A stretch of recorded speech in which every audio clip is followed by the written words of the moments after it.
Hello, everyone. Welcome back to the Mike Armstrong podcast show. And this evening or afternoon stateside, we're joined by Blanca, who is an international talk show host and an amazing networker, connector, and entrepreneur. And she's joining us all the way out of Florida in the US of A. And we've met networking a number of times and going to do some great things together. So I thought I'd bring her on the show today and showcase Blanca and what she does to all of my communities. So how are you doing today, Blanca? I am fired up and honored to be here with you, Mike. Thanks for having me. No problem. Thanks for coming. I know, like me, you're a busy person and you're always networking and connecting and producing and creating and all those great things. So thank you for giving me the time to get you on my show. I know we've been meaning to have a chat on the show for a while and end up chatting about all sorts of other things. So it'd be great for me to be the host and chat with you and get to find out a little bit more about you, so that all my listeners and viewers can also find out more about the amazing Blanca. So you're a massive, massive connector of people. So before I talk about the international host, I want to talk to you a little bit about networking. How did you get going in networking? And what is it that you really, really love about networking? Well, networking really developed as a need to grow my business. I was previously an attorney for 26 years, and I had to build several law firms, both of which I was a partner in. And then I actually built a third law firm as a consultant. And I believe no matter what you do, whether you're a doctor, a lawyer, a marketer, you must have a marketing strategy. And I believe that networking is a fundamental element. And what I love most about it is people. I love to connect with people. It's my greatest joy in the world. And I think all we really have in life is one another. And I'm very grateful for the circle of friends that I have built through the networking process. Yeah, brilliant, brilliant. Yeah, and yeah, that's why we get on, because I love people too. You know, I'm people centered, and to me, people are the most important asset on the planet. You know, the money that everyone else seems to chase is just a conduit between giving value or displaying value between people. And I think a lot of people seem to forget that, and they're chasing the cash, if you like, and the zeros. Whereas I just think, just give value to people, because that is what cash is. It's just a monetary mechanism, if you like. It's a paper mechanism. It used to be gold and silver before, and before that it used to be chickens and goats. You know, but it was just an exchange of value. It doesn't matter how you display or give value to someone, as long as you're giving value. And you know, that's what I think. But I met you at your Laws of Life network, and I love it that you're always coming up with laws of life, and you're always asking people about their laws of life, especially different sectors, etc. Tell me a little bit about how that come about, the name, and some of your favorite laws of life. Amazing question. Well, the way that it came about was I knew that I always have a show. I always wanted to have a webcast, and I loved interviewing people. So I think it was about November 2016, I decided that I would start my show and I would give it a name. And I literally brainstormed on the name for maybe a week to 2 to 3 weeks. And then I basically realized, my dad, he has always been a philosopher of life. And the way he raised me, he used to look at a situation and say, he did not use the phrase the laws of life. I penned that, but he always said, what can we learn from this situation? And he's such a loving father. He's 88, still with us today. And he always taught me how to look at a situation and extract the wisdom from it. So that's sort of where the laws of life came from, in combination with my prior career as an attorney, and how I have this love for learning people's philosophies. And I wanted it to be broad so that I could learn many different types of laws of life and connect with many different types of people. And so the laws of life was born. Yeah, brilliant, brilliant. And I have a couple of laws of life which I which I sort of think about and a part of my philosophy of life, and that is, live every day like as if you last, because it could be, and live a life of no regrets, and have probably loads. I have loads of quotes and things that resonate with me. A rising tide lifts all boats. Another one. I have lots of laws of life. What are some of your favorite ones, just off the cuff? Oh, sure. Well, I have a couple that I've developed over the years. One of them is the fictitious island rule, which is you have to live your life as if you're on a fictitious island. And if you offend anyone on that island, you'll be thrown into a sea of sharks. And so what the law basically is you have to be very careful how you approach people, talk to people, and treat people. You have to be very kind, very respectful, and very astute as to how you're being perceived, because people can be very easily offended. And therefore, you want to proceed with caution. So that's the fictitious island rule. The other massive rule that governs my life on a daily basis is the 24-hour rule, which is when I'm angry or upset, I recommend that we do not respond for 24 hours. Because in that period when you're upset, or maybe you're tired, or maybe you're hungry, whatever the reason is that somebody upset you, you need 24 hours to really assess the root cause of why you are emotionally upset. And if you don't dig deep to find what the root cause is, you can permanently burn the bridge of that relationship. So if you really care about that relationship and that relationship upset you, keep your mouth shut for 24 hours. And if the person tries to connect with you in that 24 hours, you simply send a text message. Right now, I'm not feeling up to speaking, but I promise I'll call you back in 24 hours. That's it. No angry texts, no angry emails, no angry voicemails, nothing for 24 hours until you fully register and absorb the scenario to determine what really upset you. And then when you're calm, you communicate with the other person as to what they did and why it bothered you in a calm way.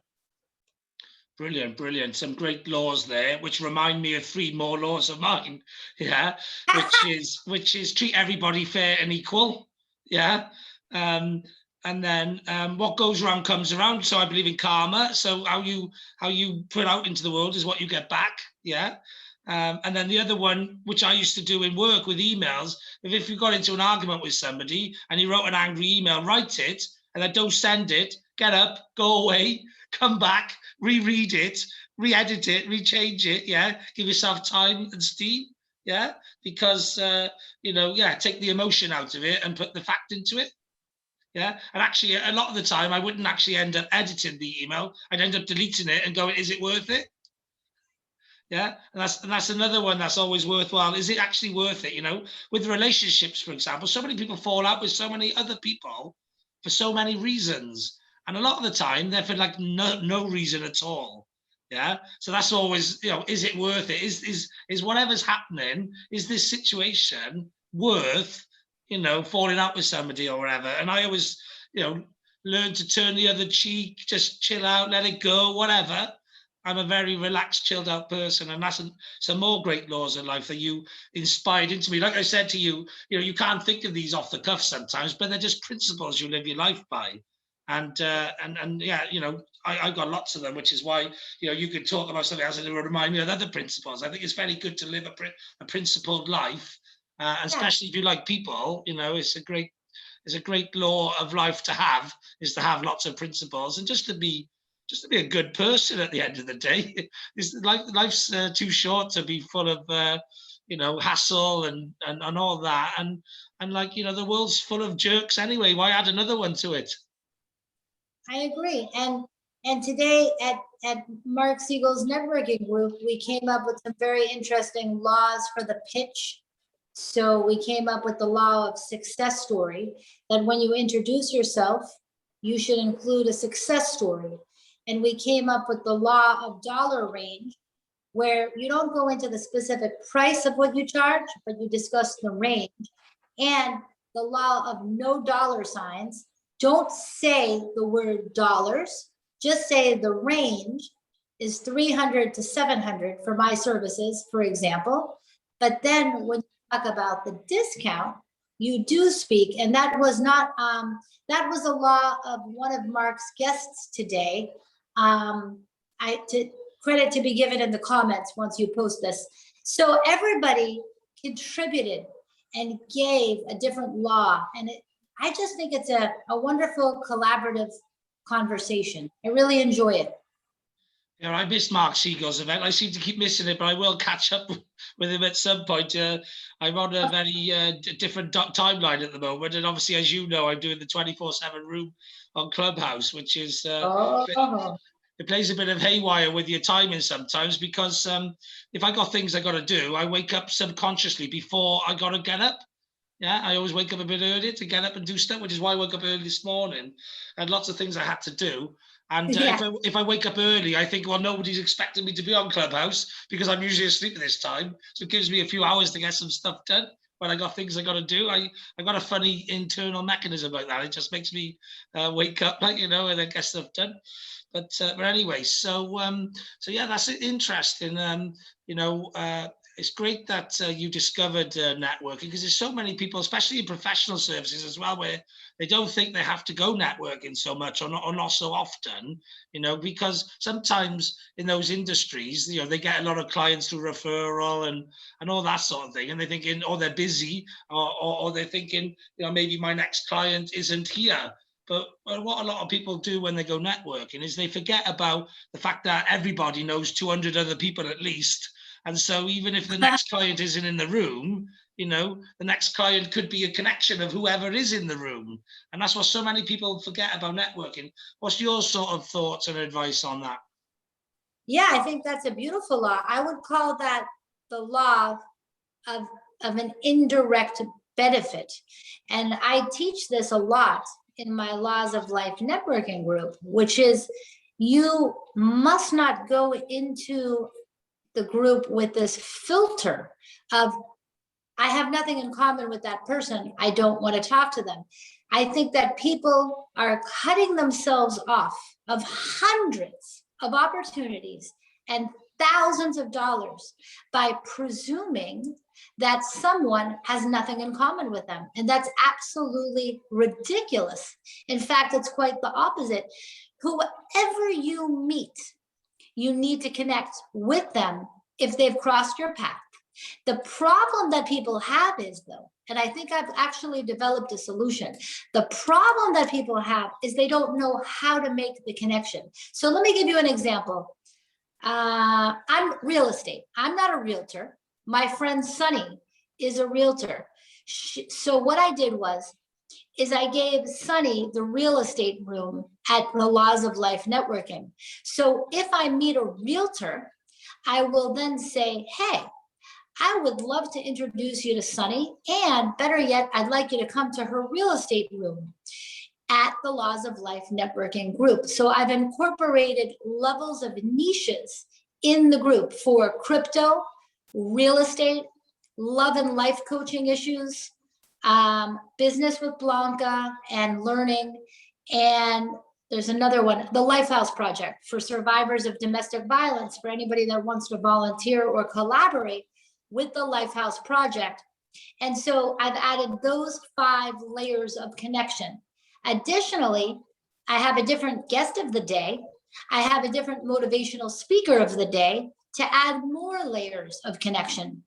And it's on Tuesday, April 13th, we're doing a singer and actor showcase and competition. And so it's not going to be your typical business networking group. The singers and the actors are going to perform for the entrepreneurs. And we're just going to make it more of an artistic competition. Then from 1 to 5, we'll still do the teaching, where you'll also be you're teaching your SEO secret strategies. So what I'm trying to say here is that do not deprive yourself of connections. Introduce the people that you don't have a connection with the people that do, and have a giving heart. And I promise you, good karma will happen. Yeah, and that's something else which these people who don't see the direct connection in the room, so they don't go to the room or won't come back. What they also don't forget is that networking can give you knowledge that you haven't already got, and actually you're more likely to get new knowledge and fresh knowledge of people who are less like the people that you normally connect with and collaborate with. So it can give you knowledge. It also gives you connections beyond the connections, like I said. It also can give you things like podcast opportunities and stuff like that. So marketing and advertising opportunities that may not come your way other times. It also can give you sometimes some amazing suppliers that you may not have met if you didn't go networking. So there's so much that you can gain from networking that so many other people, I think, just forget about or don't realize. They don't understand the value from the networking. So what sort of things do you think over the years? Just list a couple of things you've got value-wise out of networking, other than just picking up a new client or a lead referral partner.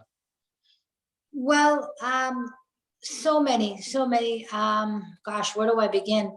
I've built a lot of collaborations. I mean, for example, I produced a show last year called The Laws of Love with relationship coach Rochelle. And she also became my life coach, and I coached with her for a year. Had I not met her through networking, my business is better, my personal life is better, everything's better now because of that experience. I met Beth May Rav, the founder of the Satkin Complex. Because of networking, she helped me lose 40 pounds. So now I can look the part of the international talk show host, right? Because an international talk show host needs to look good, right? So she helped me lose 40 pounds. Johnny Regan, the founder of the Global Vision Conference, he taught me what a vision is and introduced me to his movies and popcorn movement. I'm going to his conference on May 23rd in Sanibel Island, Florida.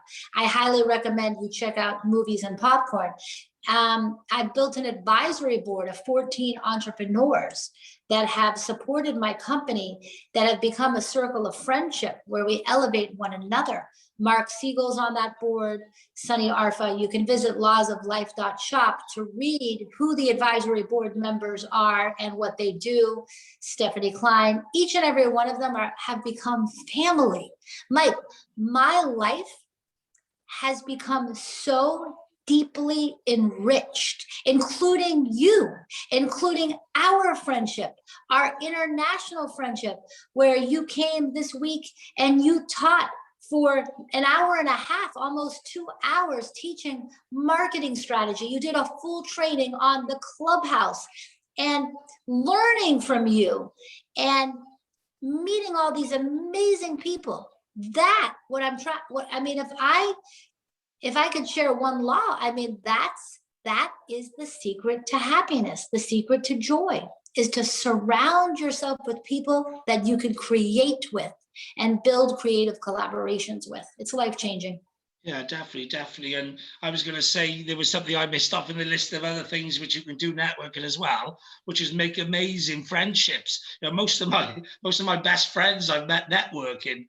Yeah. And you just mentioned then you built yourself a board and a support structure, and now a friendship and a family. It's gone to that level where it's like a family, and that's what so many other people don't realize as well, is that networking, you don't have to do any business with people, but you can make great connections, and you can share great experiences in life, which is another law of my life, which is to have the best experiences, not to worry so much about the best shiny objects, because the best shiny objects don't give you the best memories, and they don't give you the best experiences. They just decay and then get chucked away. So I'm all about having experiences with people. So that's another sort of law of my life. I love that one. The best shiny objects. Yeah. So sum that up? The best shiny objects. Well, it's better to have better experience than more shiny objects, because you can't take any shiny objects with you, because the best shiny objects don't give you any great experiences, but experiences do. And actually the memories you have in your brain are the stuff that flash before your eyes on your deathbed. You know what I mean? And do you want those memories to be things or time spent with people? You know, and I know definitely what I want mine to be, you know, what's flashing through my brain is time spent with people, which is why I get really annoyed when you see youngsters these days taking pictures everywhere and trying to make it look like they're having a good time, rather than actually just having a good time and having the pictures in your brain, because they're the most important ones, you know? I love it. Yeah, so that's that done. So tell us a bit about then the talk show host and all of that. I know you do a lot with digital media and content creation and all of that. Tell us a little bit how you developed from being, if you like, an avid, passionate networker and building your own network into developing it into being an agency, a creator, and now you know, with an international talk show host as your title. What did that journey look like? Well, I knew from the start that I've always wanted to be a talk show host. I knew that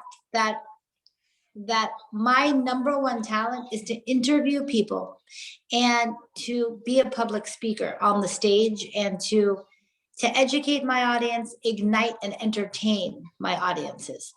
And I've always done an interactive talk show on Zoom since October of 2019. I've been doing interactive Zooms with the networking and the talk show. And so I do my networking from 11 to 12:15, then I do an interview from 12:15 to 12:45, and then we do Q&A with the speaker until 1. That's our standard format. Now, so I knew if I want to be a talk show, you got to have a talk show, right? So that's why I created that event. So the desire to be a talk show host made me say, if you're going to be it, then live it. And so I have to build a show. Now, I had to learn the technical skills of live streaming, Zoom engineering, Roku channel engineering, podcast distribution, graphic design, video production, video editing. There's an incredible amount of technical skills that go into creating a show. Well, I wanted to learn those skills. So I spent 2020 self-educating. I spent about 5 to 7 hours a day teaching myself how to do the tech. And it was a big growth year for me. I produced over 20 shows myself without any support team. I marketed it. I was on the Fired Up radio show, 97.9 in South Florida, a very prominent radio station, True Oldies Radio. And that desire to be a talk show host was the ignition for me to teach myself the technical skills and the digital skills. As I learned the digital skills, I realized there has to be a business companion to the talk show host vision.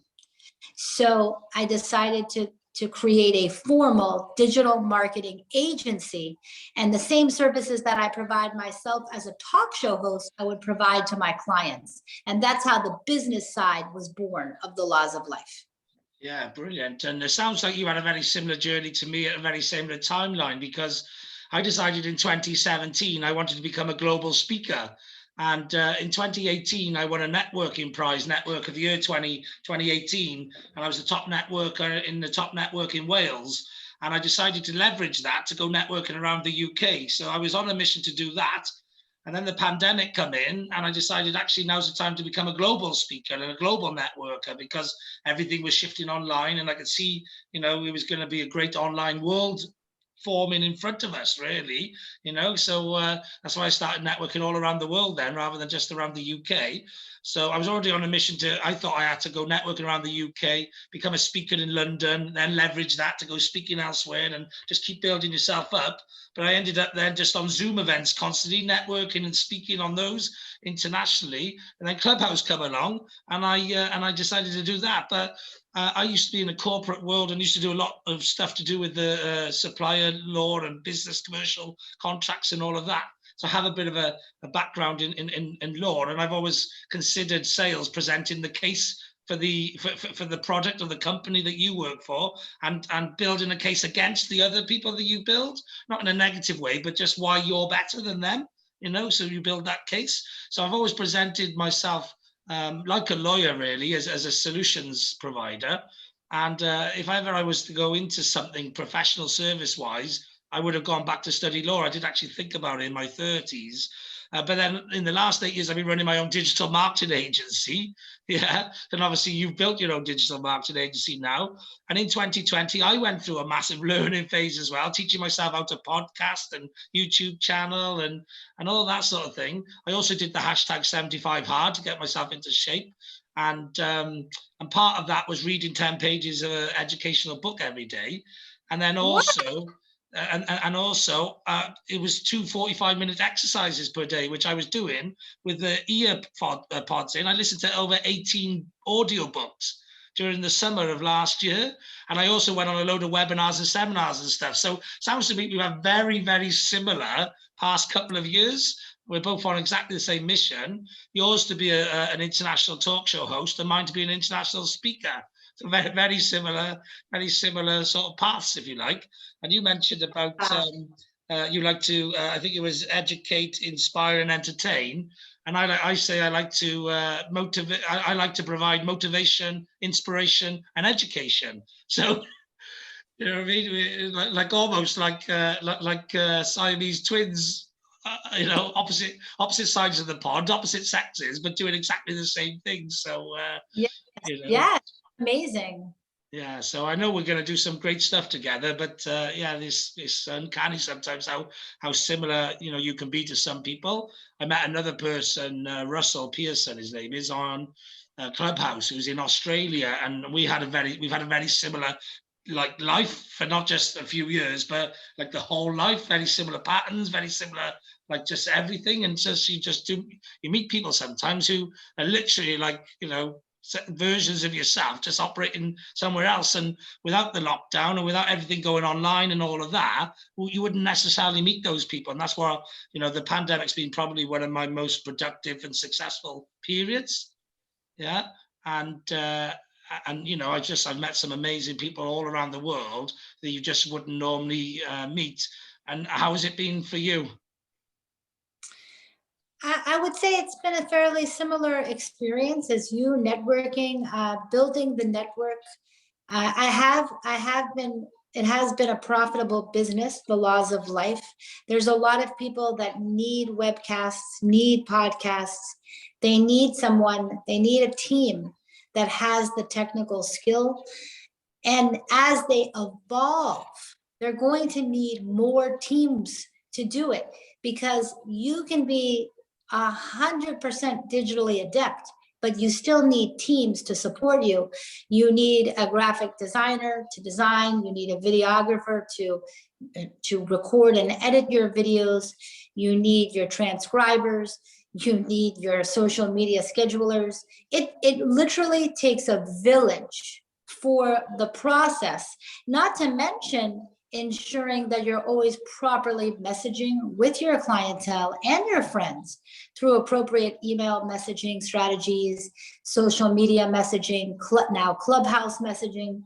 There's a lot of branches to this tree of marketing, and you need all the branches to build your platform, and you need a team to be under you. And I'm a big believer in the team approach to the development of the platform. So we do provide those services of helping brands launch and scale.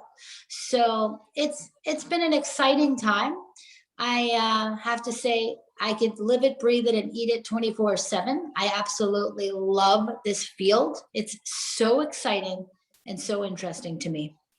Yeah, that's the same as me. I love it. I do eat it, breathe it 24/7. It messes about with my clock sometimes because I end up doing all sorts of things. Like I was at networking 12 till 1 in the morning. I do podcast episodes at midnight sometimes because I do so much. I connect. I don't know what it is, but I seem to resonate even more with Americans than I do with Brits. And I've always considered myself more American in my mindset than British, because Americans are born believing in the American dream. They all dream big and they all compete and they want to be number one, and they're not bashful about it.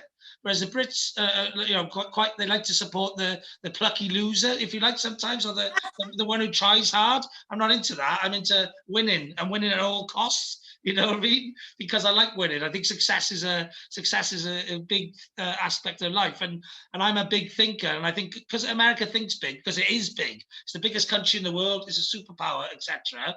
And Wales is a tiny country. But I think like an American, I think like as if, I'm from a massive country. I still think, in terms of the British, Commonwealth, and, when we used to run the world sort of thing. That's how I still think. I'm left in that sort of thought sort of process. And that's why, for me, as soon as the pandemic come and the conditions were right, I pressed the button on going global, because I'm a global thinker. I don't want to be operating UK wide or Europe wide. I want to be taking over the world. That's always been my ambition, So I think that's why people in America seem to resonate with me much more, because people in the UK would think, oh, you're too ambitious, or you think too big, or you've got to be a bit more modest or a bit more humble. I'm very modest and I'm very humble, but it doesn't mean. I think some people, they get confused between being humble and being ambitious or being successful. Some people, they don't quite know where the lines are, and everyone loves it when we win, in the UK, when we win as the British and Irish Lions or the British Olympics or something, and we do well on a global basis. And I'm like, well, from a speaker point of view, if you have a look at all the speakers in the world, all the top ones, none of them are Brits, they're all Americans. And I'm going to change that, you know what I mean? I'm going to put myself, I commit to it. I tell people I'm going to be the big British speaker coming out of this island, So, and there's lots of people competing for that space, but I'm going to beat them, because I'm going to beat them through activity and through action and all that. And what you said about team, another one of my laws of life: teamwork makes the dream work. Teamwork makes the dream work. And I'm writing that one down. You are yeah, amazing. hashtag teamwork. Teamwork makes the dream work. And I grew up playing sports with people, and that's why I'm competitive. I grew up being the fastest boy in school. I played rugby, and we won the league and cup double for 3 years in school. So I got used to winning and a winner's mentality, and that's why I think like other winners, and not just somebody who's taking part and trying their best. I don't want to try my best. I want to be the best.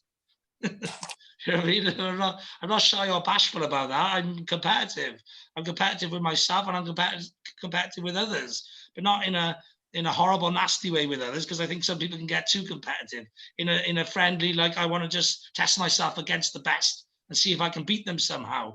Because I'm a strategist. You know what I mean?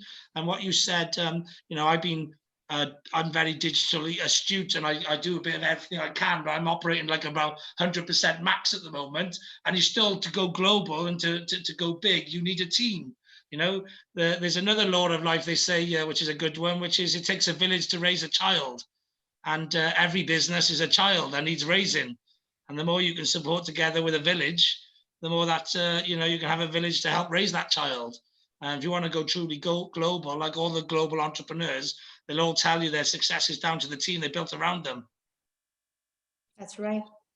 And the team needs to be properly trained and properly educated. And I've been watching a lot of videos on how to develop the right team as we continue to hire for the Laws of Life company. And one of the biggest things, the biggest laws of life I've heard on this topic is you must empower the team member with specific processes and procedures so that they can then watch the course on what you want them to do, take a quiz, then do on-the-job training, then take another quiz, and let them succeed. There is a lot of steps to properly training the team member. Yeah. And many people do not have the patience or the process know-how to write that process. And so that's a value of working with a company that can give you the team. because you don't need to train the team. You keep doing what you do and let us worry about training the team. Yeah, definitely. And also, so another law I have is if you go for marginal gains on everything that you do, I do it from an efficiency point of view. Try and do everything that you do a little bit quicker and a little bit better than you currently do. And if you go for slight marginal gains on everything, then the law of life is you'll end up with a massive marginal gain on the output. Yeah. If you break down everything that you do and you look for like a 1% gain or a 5% gain on every single thing that you do, you will have a massive marginal gain output at the end. And I studied a lot of great sports people. I've seen this in action. You know, I did it myself when I grew a sales team from 7 people doing 300,000 to 17 people doing 5.7 million over an 8-year period. The two things I worked on was education, training. You know, just upskilling everybody and getting them to think more creative, think bigger, more solution orientated, bringing in more products and business development, so that as you start to develop and educate, you're getting that extra value out of each staff member, etc. But also making sure everybody's doing everything as efficiently as possible, because the most important asset on the planet after people is time. And time is one thing, no matter how rich you are, you can't buy any more of. So what you can do is you can make more time. Yeah, you can make more time by doing everything you do currently in less time. It gives you more time. And that's the way you make more time, and that's how you become more successful in life, is by creating more time. So like I do, like my podcasting, and I do stuff efficiently. You know, podcasting, Zoom follow-up, networking, YouTube channeling, and social media content.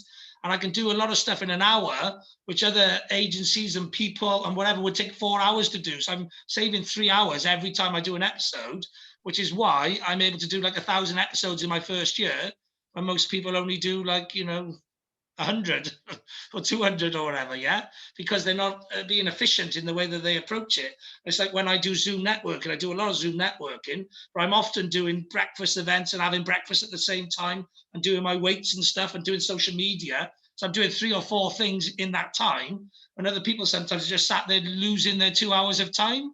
Yeah, like when I go on Clubhouse, the reason I love Clubhouse is because I thought Zooming, podcasting, YouTubing, and social media contenting all at once via the Zoom call like we're doing now, creating content and being in 4 places at once was efficient.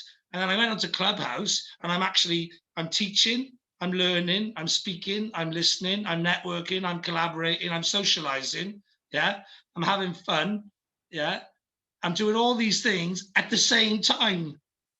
Yeah. So to me, it's like, how can I spend my time anywhere else when, if I'm going to be spending my time off Clubhouse learning, then I could be doing 6 other things at the same time as learning. If I'm teaching, I could be doing 6 other things as well as teaching. If I'm networking, I could be doing 6 other things. So all these things, I'm doing 7 things at the same time. So that's how I live my life, is by how can I get as much done in the same time so I free up more time.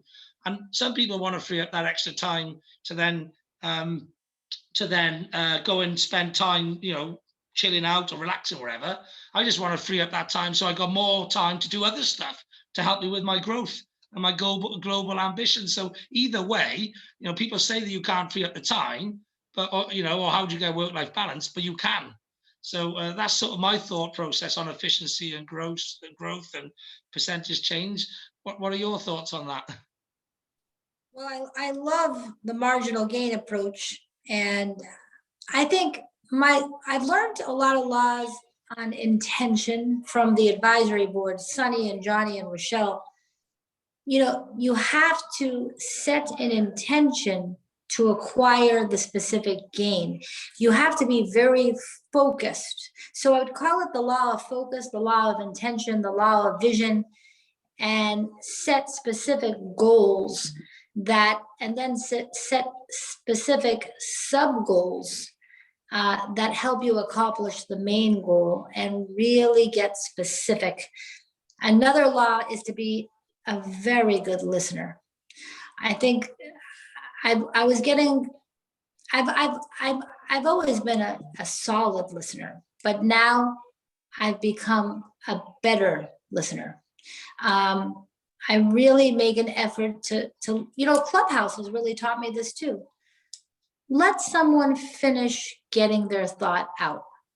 Where are we in a rush? What's the rush? Where's the fire alarm? If you don't have time for the conversation, then don't start it. You know what I'm saying? Let people get out their thoughts. Now, in certain situations, I do assign time limits, sort of in a speed networking or in a singing competition. There have to be time limits so that all the contestants are treated fairly and they all get the equal time. But as far as being a good listener generally, really making a commitment not to interrupt and to wait and take in what's being said to you. And to also, the law of repetitive criticisms. If multiple people are giving you the same piece of feedback, it's probably accurate. So you need to pick up on it and solve it. So certain people in my life were saying, you don't listen to me. You're looking at your phone too much. You're not focusing on what I'm saying. I want your attention. And it hurts me that you don't give me your full attention. So I had to make a law of my personal life. At a certain time, at 7:30, 8 o'clock at the latest, the cell phone goes off. It just has to, because otherwise I cannot achieve the law of balance with my personal life. Yeah. And the truth is, I love what I do. I can do it 24/7, but if you want to have a personal life, you have to have boundaries as well. Yeah. Definitely. That's one of the things. I'm quite glad at the moment I'm single. I split up with my girlfriend what was it now, middle of last year. And before that, we were only dating anyway, weekends and stuff, because she lived far away from me, and the time thing ended up being a problem in the end, not being able to just go and see someone quickly. But what helps me at the moment with going global and being rapid, if you like, is that I can do what I do all the time. And at some point, so I'm actually balancing my life in a way where I make sure I look after myself, going for walks and all that sort of thing. But I also just, when you're 100 miles on the runway, sometimes you just got to focus on what you're 100 miles an hour on, and let the rest of the balance take care of itself when you get to the destination, or when you're well on your way to the next destination. And what you said about goals, I've always lived by a motto of having small, medium, and long-term goals. The long-term goals are the big ones that take you a long time to get to. The medium ones are the stepping stones, the things you need to accomplish to achieve that big goal. And the daily routine is the things you have to do every day just to get to those middle goals, get those things done, which will help you to the big goal. That's how I break it down, and I find it easier. And then if you're just doing a daily routine every day, it becomes simple to actually achieve big goals, because you're not focusing on those goals. You're not focused on the middle goals. You're just focusing on getting what you need to get done on a daily basis. So again, lots of what you shared there is I vouch for it, and I know it works. And being able to be a good listener as a talker myself, like yourself as well. Lots of us networkers like to talk, but one of the most important things I learned as a salesperson is that unless you're listening, and unless you're finding out people's wants and desires and needs and problems and stuff, you can't give them the solutions they need. So you have to listen. And a good sales meeting is about asking the right open-ended questions, shutting your mouth and listening. And the people will tell you what you need to do to win their business, and to provide them with the solutions, the answers, the things that the desires that they want. They'll tell you all of it, if you just listen. And I suppose that is why I'm, a bit of a talk show host as well, and can open people up, because I can take. People ask me like, how am I going to fill 45 minutes? I say I got 3 questions that can open you up, and it'll cover 45 minutes, because they're questions about you and your business and your history and your future, and people love talking about that. And even people who don't like to talk, you ask them the right questions, and they'll just keep talking. That's right. That's 100% on point. Yeah, and then if you're listening and you listen to the actual conversation because you care about people, you don't just care about trying to respond to somebody. If you listen to people and you want to get to know them, which is what I do, then if you're actually listening intently to what they say, the questions that you've got to ask people will come to you, because you'll listen to it, you'll think, oh, that's something I want to ask more about. That's something I want to ask more about. Well, that's something I want to ask more about. And when they finish speaking, you probe a little bit further on the areas you wanted to know more about.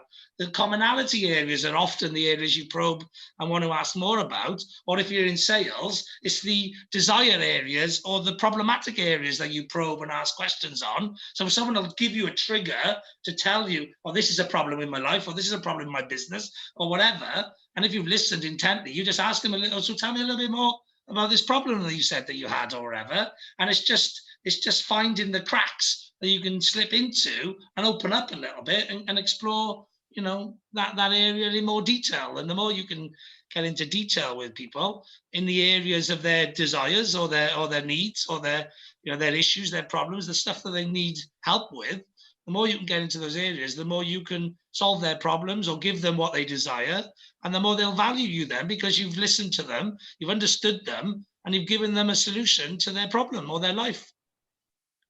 Exactly. Yeah. I think my favorite law of life that you gave me today is the one about you can't buy time back. I just love that law. And so if you can achieve your goal in a faster period of time with money, then the value exists.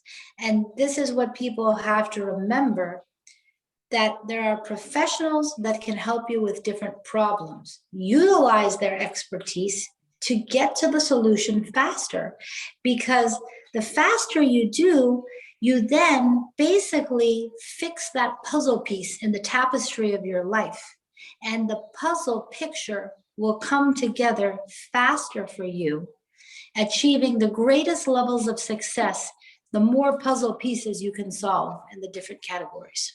Yeah, I look at it as like the game of life. I used to play a lot of games when I was a kid, and I always wanted to complete the game, which is get up the levels, beat the big bosses, beat the big bosses, beat the big bosses, and eventually you crack the game. And once I cracked the game, I never wanted to play it again.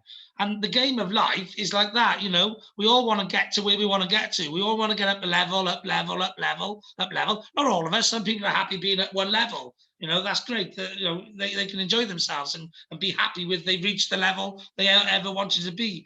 But ambitious people, which most people are, they want to continue to grow and they want to upskill and up level and get to wherever they want to get to. But if you can get there efficiently and quickly and learn off smarter people who've already been there and utilize your team of people who've got skills that'll help you get there and all that sort of thing, then you can basically beat the big bosses and get up the levels and get to a position in life where you feel like you've won at the game of life, or you've achieved something, or you've beaten the game, or whatever. You'll never ever feel fully there, but you can feel like, listen, I've worked this game well. I know what I'm doing, and I'm at some high levels. Like, you know what I mean? You're always going to want more if you're that type of person and you're progressive. But that to me is what the game of life is. Is the game of life is about, utilizing your team, utilizing your skills, upskilling yourself, growing yourself, and just keep moving towards the big goals and dreams that you want. Because like most people don't chase those big goals and dreams because they scare them. And I say, be scared by them and just go for it anyway, and just learn how to turn into the person you need to be to achieve those big dreams. Like, that's what I'm all about. What's your sort of big picture philosophy on life? I think you've honestly, well, one of the ones is we all need help to solve the puzzles. And my number one law of life, which is on my banner, is the most important law of life, I think, is that life is an open book test. All the answers are out there for us. No one's hiding the answer. So for example, if you want to learn digital marketing, you can learn it yourself on YouTube or any type of course. If you can't figure it out, hire a team. You have the answers. You can't do your taxes alone, hire a bookkeeper. You can't cure your illnesses, you hire a doctor. Life is an open book test. There's no problem that we cannot solve together, God willing. Unfortunately, there are some problems that we can't solve, and my heart goes out to those. But the great majority of puzzles can be solved. And so let's help each other and solve them together and succeed together. Yeah, and I know one of those problems and puzzles that can't be solved is the time one. Sometimes you have to be somewhere else. And I know when we first started speaking that you've got to be somewhere else as well pretty soon. So I know this is first of many chats that we're going to have on the podcast, on YouTube and beyond. So for now, tell everyone a little bit about how they connect with you, how they listen to your content, how they come to your events, and then we'll keep the chat for another time when we can deep dive into some more laws of life and some more areas to do with the talk show and the content creation that you do, which I know could be multiple episodes. So just tell everyone a little bit about your links. Sure. My website is lawsoflife.shop. And if you visit that website, you can learn about the networking, the Zoom link for the networking. Every Tuesday at 11 is on the networking tab. The digital magazine is there on the magazine tab. You can subscribe to that magazine. You can contact me via email. All my social media links are on that website. So if you just visit lawsoflife.shop, you can definitely get a lot of the info you need. And if not, just shoot me an email and I'll be happy to help, or book a Calendly with me, which is also on my website. Happy to give a complimentary 30-minute strategy session. Happy to help anyone in any way that I can. Brilliant. That's awesome. And yeah, you have yourself a great rest of your evening. You're a few hours behind me. It's 10:30 now. Must be about 7:30, is it, with you? Yeah, just about. Just about, yeah. So you have a great rest of the evening. Get that phone switched off and spend some time with your partner. And and then I look forward to seeing you next time we meet now, probably on Clubhouse or at your event next Tuesday. But either way, have a great day. And it's been awesome getting to know a bit more about you. And I'm looking forward to the next time. Mike, thank you so much. Such an honor to be here with you. And I appreciate you and all you do to teach our community. Brilliant. Thank you. And all the best. Bye-bye. Bye-bye.